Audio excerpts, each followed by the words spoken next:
and Sherry to balance out everybody over on this side. Stanley put me in the boondocks. He did. Is there something wrong with you? Must be.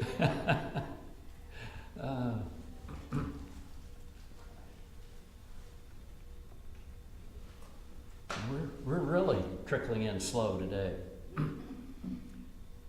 Must have been too much partying yesterday. It was a late night. Says the mother of the bride.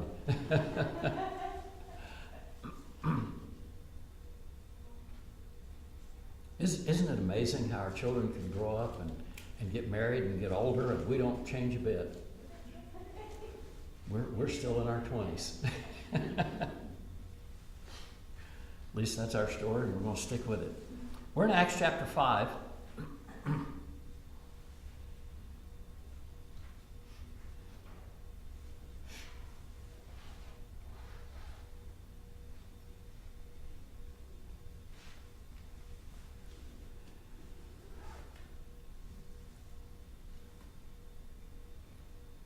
Have you ever known of somebody to do something good and then somebody else comes along and tries to imitate it or does whatever and then blames the person that did good?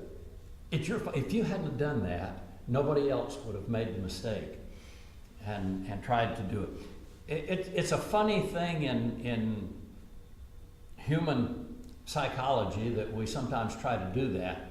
The fault seems to always have to lie with somebody else. I guess that's been going on since the beginning, hasn't it?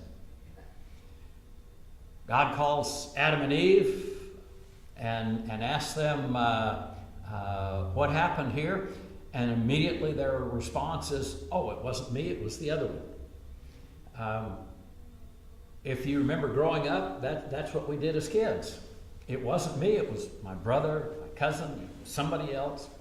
Obviously, it wasn't me.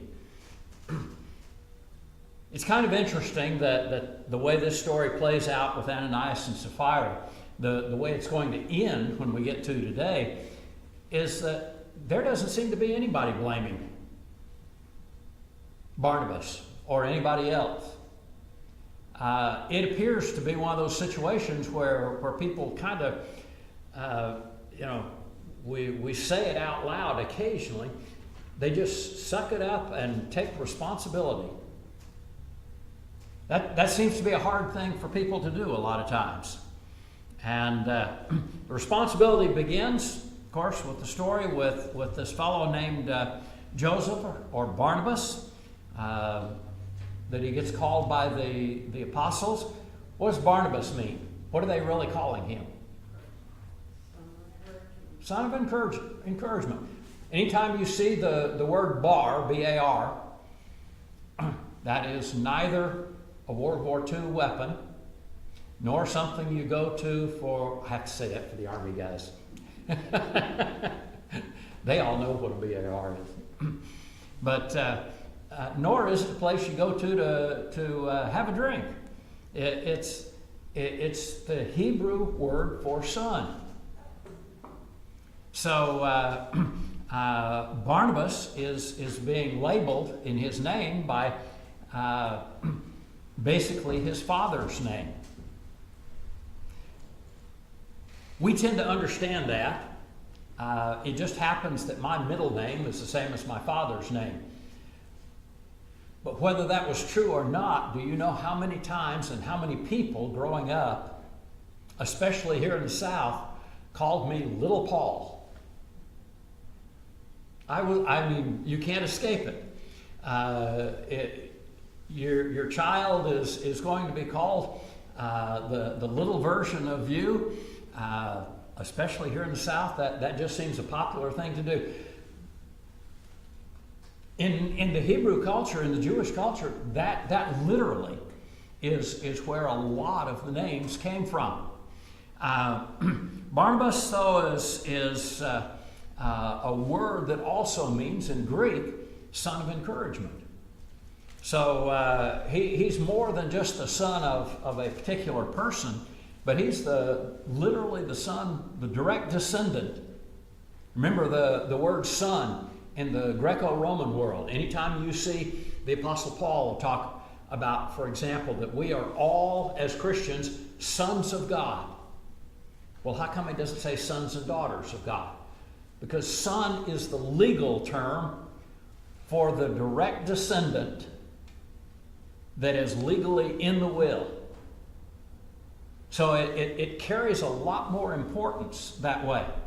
And when Paul uses up that for us as God's people, that we're just direct descendants. We're a part of the ones that will inherit from our Father. So kind of interesting that the word that the apostles called Barnabas is he is the direct descendant of encouragement. This is the legal representation of encouragement. And he sold a piece of land. You remember how it works out? He brought half of the price of the land and gave it to the apostles. No? How much did he give?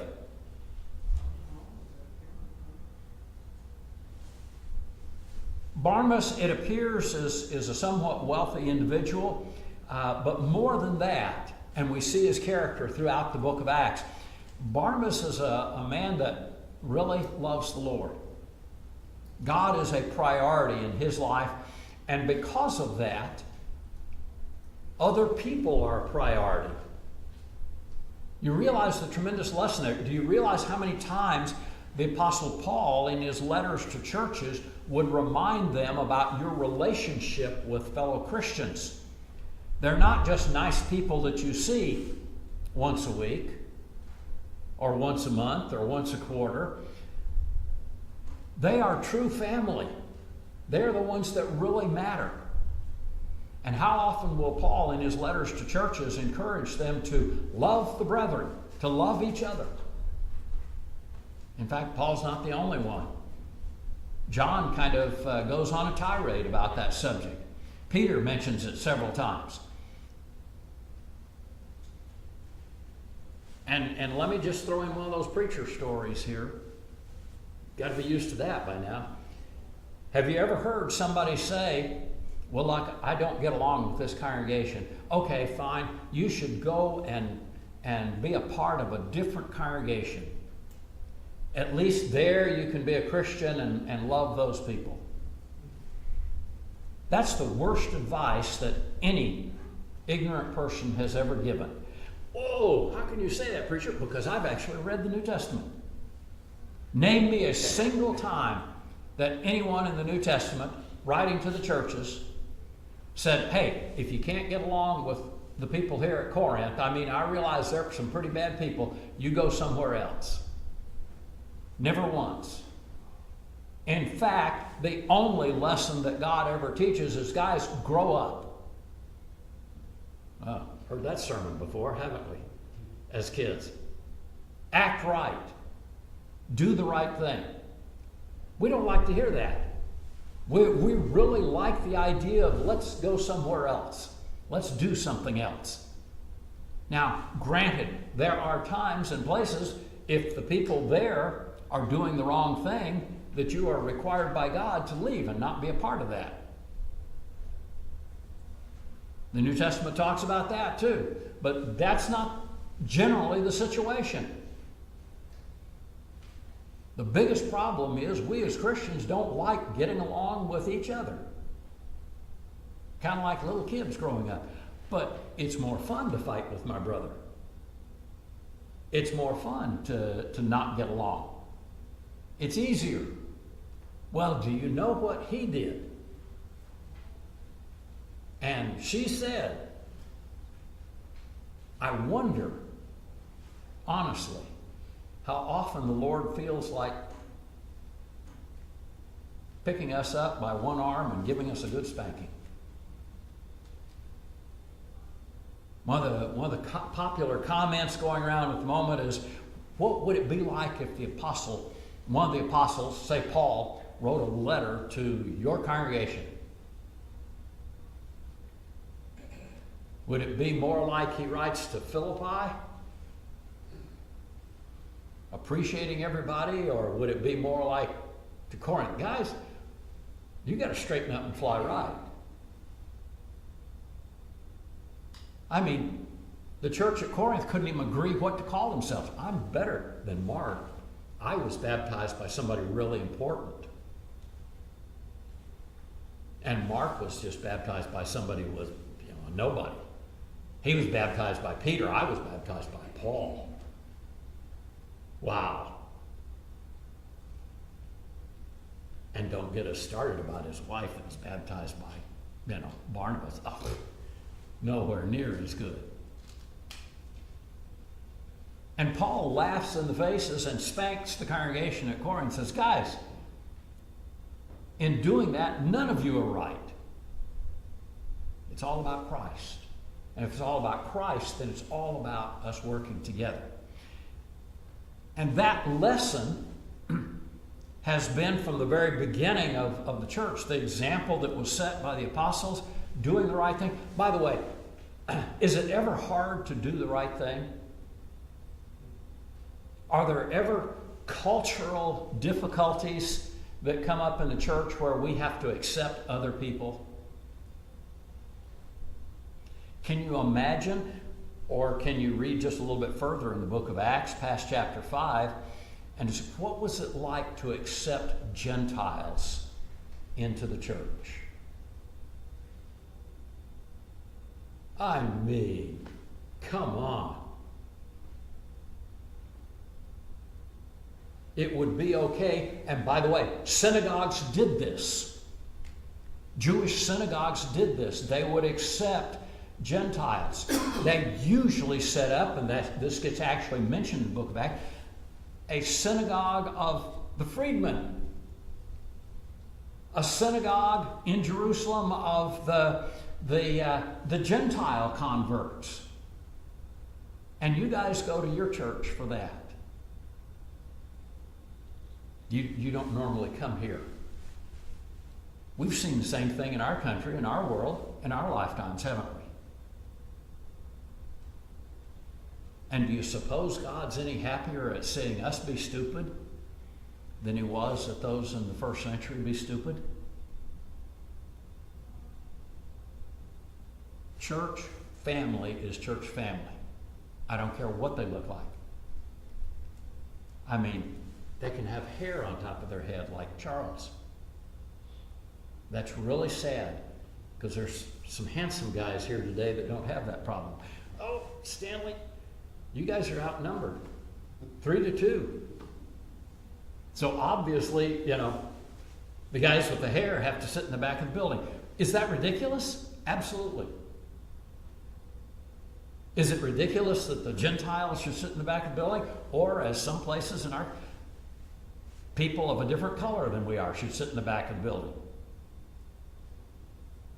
How many just broke up? Yeah. I mean, really,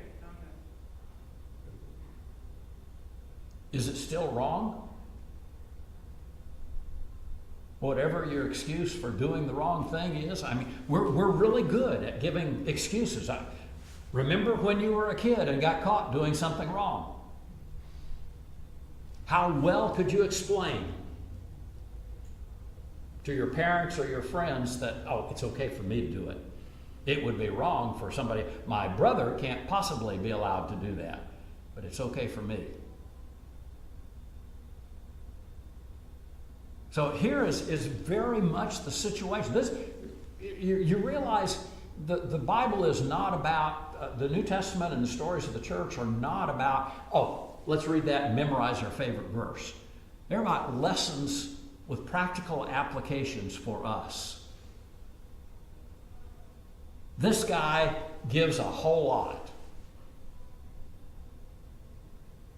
Should we simply be happy for him and his ability and still do what we can to serve the Lord? Or should we lie and cheat and try to make ourselves look better than he is? And that's literally what this story is about. How well does it work out for Ananias? We looked at it last week. They sell some property, brings in part, and notice Luke never discusses what part. Did they bring in a quarter of what they got for the property? Don't know. Did they bring in half? Did they bring in 3/4? I mean, let's face it. I saw a headline. There was a $1.5 billion Powerball this weekend. I don't even know how you buy a Powerball ticket. That's how ignorant I am. My kids gave me a lottery ticket once in New Zealand. You know what it was worth? Not a thing. My wife keeps telling me that apparently I play the lottery all wrong. Every week I check the numbers and say, I didn't win. She says, but you didn't buy a ticket. 2 people with $1.5 billion roughly, 2 tickets won. Imagine having to share $1.5 billion.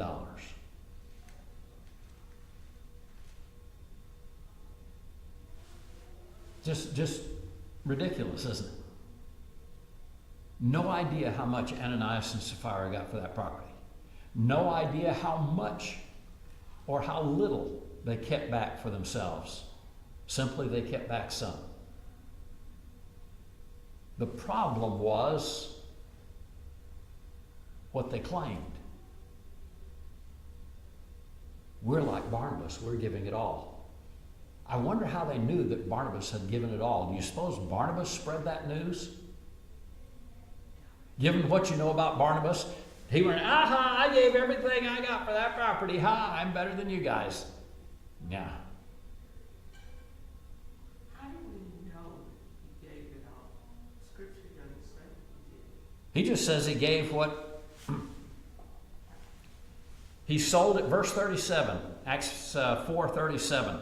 He owned a tract of land, he sold it, and he brought the money. It doesn't say he brought it all. He brought half. He brought, I mean, The term the money, you know, the fact that he brought what he got for it. I know the is a definite order. No, the thee is not there, but the term brought money is not the way it reads in Greek. Okay. You don't bring, it's not the sense of, oh, he brought some money. Looked in his wallet and he had $5 and said, here. It's brought money that he received for the property. The implication without another qualifier, like in English, unless you add another adjective in there, the basic implication is he brought it all. He brought the money that was received from the sale. If you bring part of it, then you add the adjective, the qualifier. Without the qualifier, essentially, it actually says he brought it all. He brought whatever he received. Speculation, which means it's not worth spending much time on. But in the context, the early church was selling their property, they were selling the property so that they could give some money to people that were In need. in the area and in need. Is it within the realm of possibility Barnabas was the first to go to the level of, I'm going to sell some property and do that? And that may have been a temptation for Ananias and Sapphira to be like, oh, we have property we can sell. You know, trying to keep up with the Barnabases. Keep up with the Barnes, the Joneses. Yeah. Now, back up a little more. Acts 4, verse 34. And again, understand context of how things are written. Acts 4:34, talking about the congregation, back at verse 32, they're all of one heart and soul. No one is claiming anything that belongs to them or their own. Okay, this is a general discussion.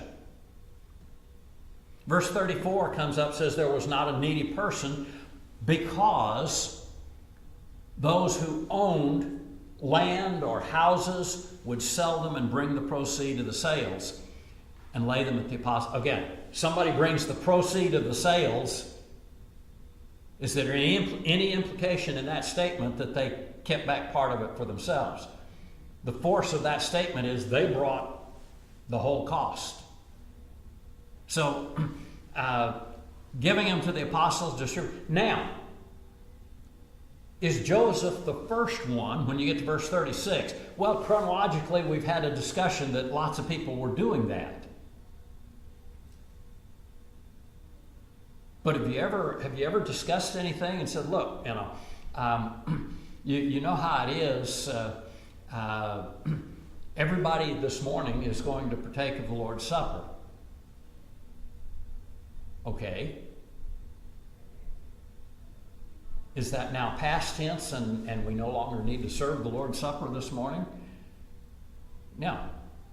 You don't necessarily know the order of things happening based on a generic statement that this is in general what is happening. When Christians come together on the first day of the week, they take the Lord's Supper. So the first thing you do when you get in the door is run for the table, right? No, that's not the implication at all. Likewise, what Luke is saying here, okay, you can stay out of generic and say everybody's doing as much as they can for the church. And it can begin with one person. Is there a lesson there for us? Can doing good things begin with one person and their example? Sure. Unfortunately, this also becomes an example of one person doing a good thing that then becomes okay, try this term on for size. It gets talked about a lot. Are we as Christians supposed to be a stumbling block to anyone else?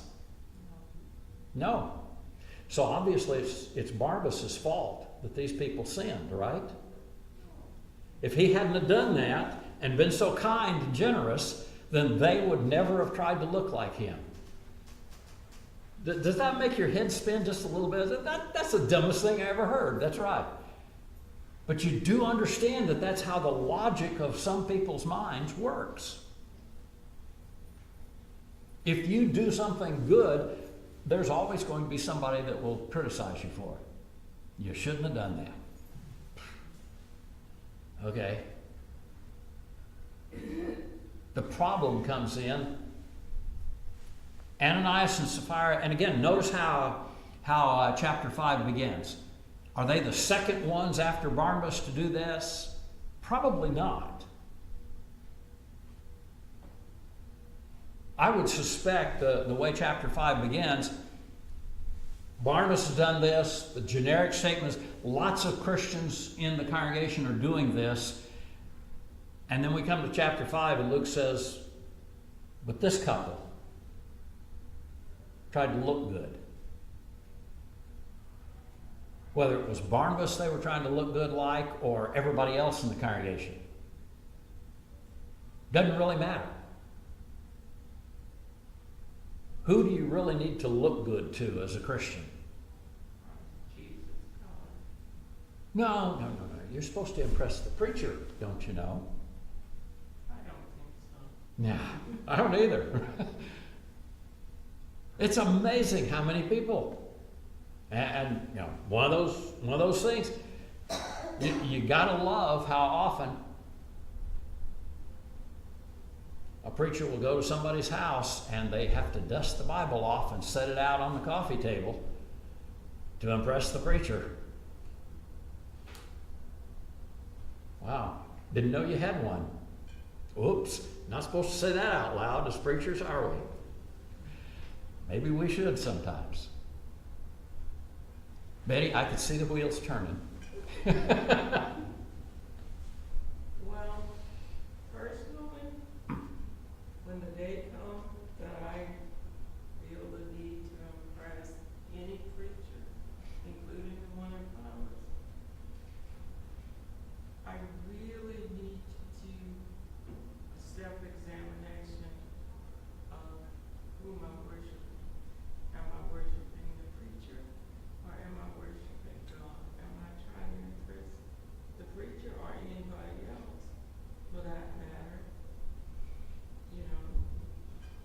Amen. Absolutely. The whole idea, we're not here To impress one another. to impress one another. We do have a responsibility, and I think Barnabas proves this, to be a good example to one another. But it's Christ that I want to impress. That means I can't let your standards be my standards. Exactly.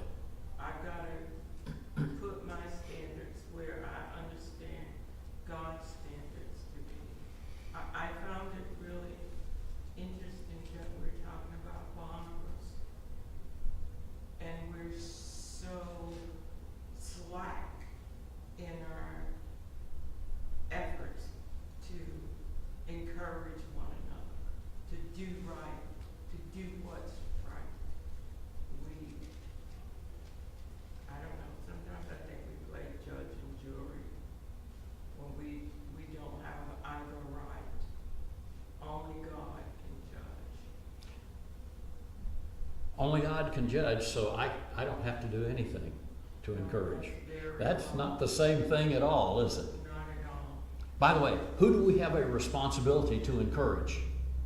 One another, How often? all the time. Wait a minute. No. It's only on Sunday morning. No, it's not only on Sunday morning. And where we got that idea is from the world. How often did the early church meet? Every day. They were meeting. Why is it that we resist the idea of getting together? I don't like you. I We're- mean, that's why. Yeah. It's because I don't like you. I don't like your attitude. I don't like your cause in situation. I don't like what you do. I just don't like it. Why don't we get along with our brothers and sisters growing up? Because we don't like it. Because we don't like them. I mean, they're not as good looking as we are. They're not as smart as we are. Mom and dad don't like them as much as they do us. You know, what's to like? Well, sometimes I think it's not necessarily that we don't like each other, but society has made us all so busy. As a kid, I remember the church would get together like every Friday, and we would go play basketball, volleyball at one of the local schools. We did church picnics where we would go, out somewhere to a park, and we would play, Mhm. whatever, and we just don't have time for that anymore. Everybody's schedule has to be, full. Kids have to have that full experience of trying everything there is. So, and parents are taking those kids wherever they go, and it gets hard to schedule in, what's your actual priority. No, absolutely. And one of the hilarious arguments I've had several times over the years with parents. Do you realize what the chances of your son or daughter ever being a professional athlete are? Yes, but if I take them to every daily baseball game, they'll do better, and they have a chance to get a scholarship for college and a chance to be seen by the pros and all. How many people who have actually made it to the pros do you know personally? More so than that, how many of them made it to the pros are Christians there? And still been Christian? Those are few and far between. Those are really few and far between. I know of a couple of cases where people were faithful Christians and actually made it as far as a pro athlete. None of them made it more than a few years. And quite honestly, ended up saying, ooh, there's a tough one, saying, hey, this world is contrary to what I need to be as a Christian. No, you can't do that.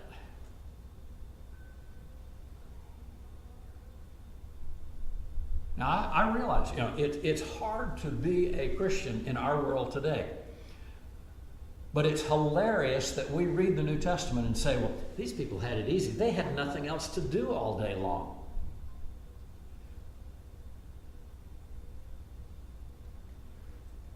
What was the weekend in the New Testament world like? Saturday and Sunday. What did they do on those days? They went to work 7 days a week. Generally, if you worked in a business, a shop, you know what the hours were? They were not 9 to 5. In a business, you worked when the sun came up and people were out on the street looking for something to buy until the sun went down and it got too dark to do any more work. And then you went home and did the books on your business, did all the inventory, did everything else, setting up for the next day. There are many people today who see the church operations as a business. Oh, yes. Nobody puts in that kind of hours. And we can schedule our 5 minutes. So when these Christians were coming together on a regular basis during the week, what were they giving up in their lives to do that? The world. The world? Sometimes one of those really important things to us, sleep. If you still have to get up, what time was Reveille, Eddie? 06. And they always delayed 0600 Reveille for getting up if you'd had a long night of doing something else, right? Nope. Oh, well, that's just for soldiers. They're ignorant people. What is it the New Testament calls us? Soldiers of Christ, the song says. Are we? Most of us know. We got more important things to do. We have, I frequently think about what God did when He gave us choice in the garden. That's a whole lot of responsibility. Choice. You gotta, we get to choose whether we serve God or not. We pay Him now or we're gonna pay Him later. We have to set our own priorities. God wants that to be Him, but He lets us choose who it is here to determine where we'll spend eternity. I think I should. If you're the boss in your business, Charles is the coach. How often does the coach have to show up? Well, he can take the day off. That's what all the assistant coaches are for. How long do you get to be the coach if you don't show up?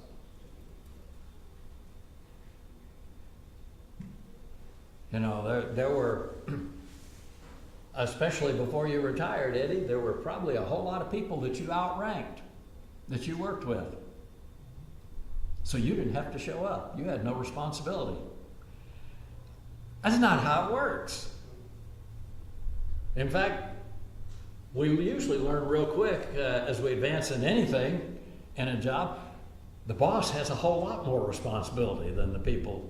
Oh, to be one of the peons back down on the floor that only have to work 9 to 5 and then get to go home at night. Who gets to stay up and work all the extra hours and make sure things are working, you know? Wouldn't know anything about that, would you, Mark? I have people for that. 4 or 5 hours a day and you're done. Go watch the movies. Do something else. Does that not apply to us as Christians? How much do we have to do? And here is really the problem that gets into Ananias and Sapphira. It's not a matter just of looking good because somebody gave more money than they did. It's a matter of not looking good because they weren't giving to what really mattered. Remember what the Apostle Paul says about giving to the church at Corinth? That other bunch up there, the really poor congregation, what was the first thing they gave? Themselves. And then, in the poorest area, they dug into their pockets and gave more financially, apparently. This is what Paul's trying to embarrass the Corinthians about. He says, guys, you're a rich congregation by comparison. Those guys up there are in an impoverished area, and they're not only giving themselves, but then they're digging deep, and you're going to be embarrassed to find out how much they gave. And it's funny, he never mentions the dollar amount a single time. Did they really give more in dollars and cents than Corinth did? Or did they just simply give more of what they had? People love to use the term tithing for what we do in the church. Is there a single passage in the New Testament that says anything about Christians are supposed to tithe? Not a single solitary one. What are the standards for what we give that God sets?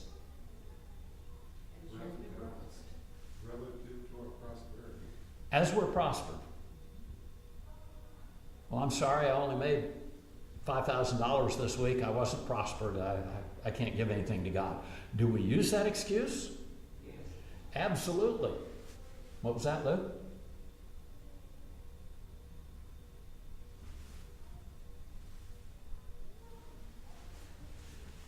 The whole idea of giving is tied to not only as we're prospered, but how much do we care? How much do we love? Oh, no, let's not do that. That would make us look bad when we're tightwads. Would it? Should it?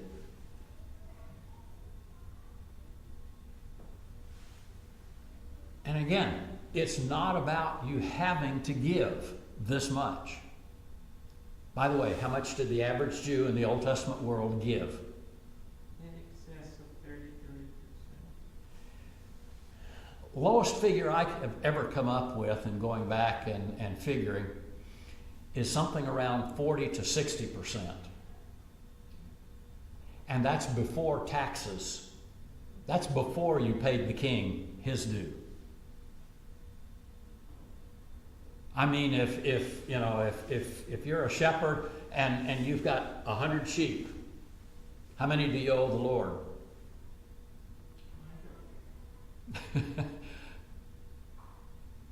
Through the year, you're going to give the firstborn of every ewe. But that wasn't your question. Your question was how much you owe the Lord. And you owe God everything Everything. that you own. You remember we that talked. you have the care of in this world. Because you don't own anything. Exactly. You remember we talked last week about David? Remember the parable that Nathan told him? How much did this man with 100 sheep have to give? He had 100 sheep. Instead, he stole the one from the guy that didn't have but one. But another good lesson from David in a separate story was David said that he wasn't going to give anything to God that didn't cost him something. Oh. Yeah, as he's bringing the Ark of the Covenant up to Jerusalem. He has offered the animal sacrifice. He's offered the wood. He's offered the altar. He's offered the property. And David turns it all down. Why? Because that would be a sacrifice. It was only a sacrifice to the one that offered it. And that's wonderful. Was he blessed for even offering it? Did God see that man and say, wow, you know how to give?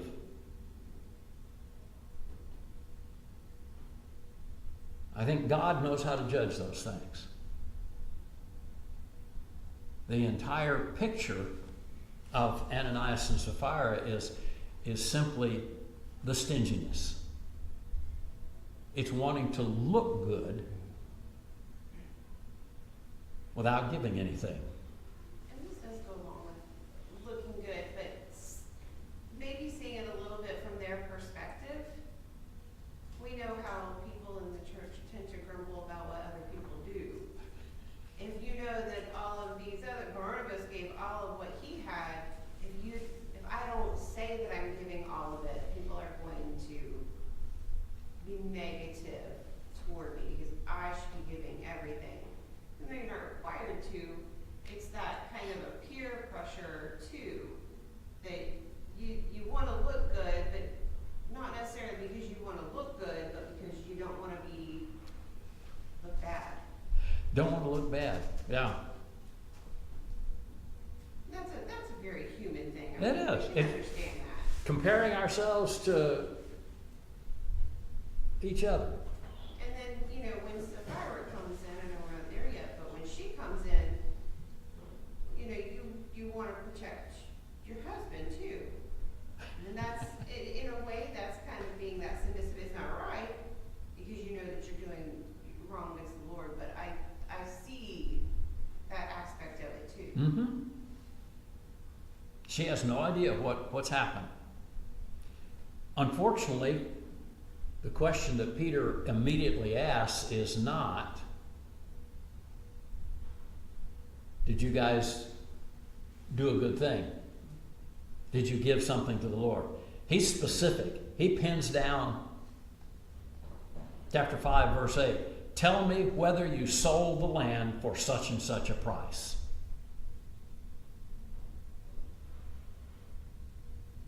And his question is based on what they gave. They sold the land for $1,000. Ananias brought in $500, and Peter's question is, tell me if you sold the land for $500.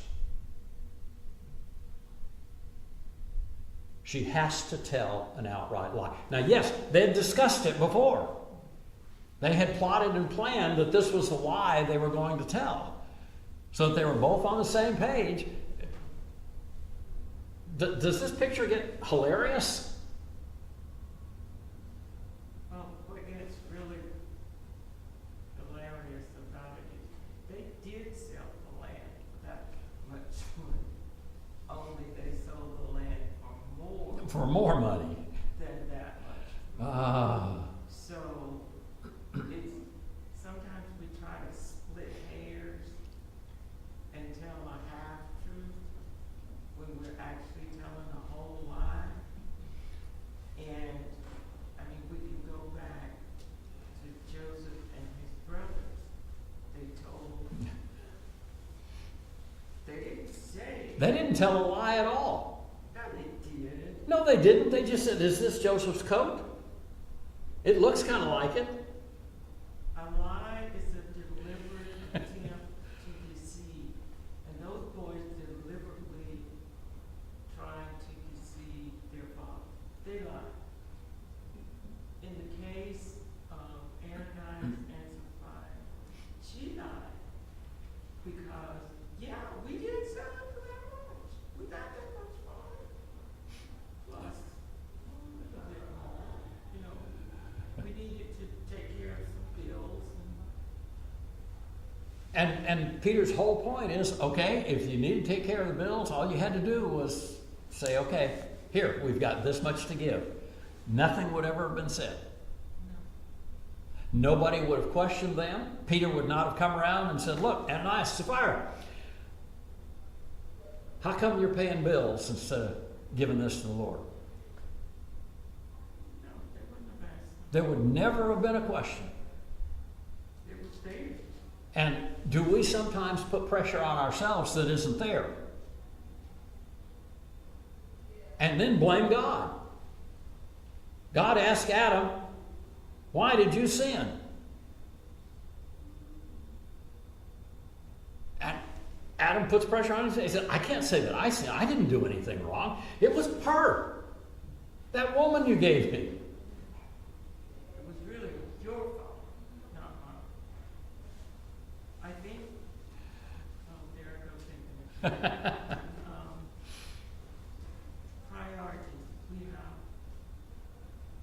trouble with prioritizing the choices that God has given us. Yeah, she wanted her husband to look good. She wanted to look better. Who knows? Maybe she got to meet Kodak. But we all have to set priorities that equal to God's priorities for us. And we can't blame anybody else, but we frequently do. You know, it's like me telling you, okay, Leslie, you need to be an encourager, but I don't have to. Yeah. Because I'm already past that.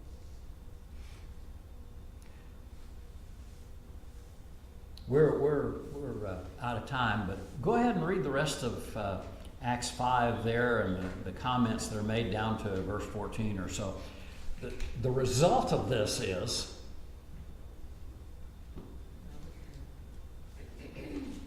verse 11 says, great fear came over the whole church. Apparently I would suggest there were some other people thinking, hey, we can look good, but we really don't have to do good to look good. And now they're worried. We need to straighten up. Why do you punish a child that's doing something wrong? So they learn. So they learn. Because you know, Nah, I don't love them that much. They're doing something wrong. Bad dog. Because we love them, because we want to get them to do the right thing. Why does God punish us? because you love them. We love them. And He wants us to do the right thing. Were you ever a slow learner as a child? I mean, we had that daughter that I will never mention her name again, but you tell that girl not to do something, you know what 2 seconds later was the very thing she would do? You spank that girl for doing it and tell her again sternly not to do it again, and you know what the next thing she was doing? I don't know where she got such a stubborn streak. Don't look at me. I said I didn't know. Well, I think we can see from this example, sometimes God punishes someone else so that you'll learn. Did you catch that? Did you learn anything from what you saw happening? Wow. It's hard sometimes.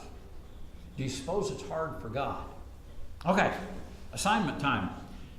Next week we're going to look at a couple, the wife's name is Gomer.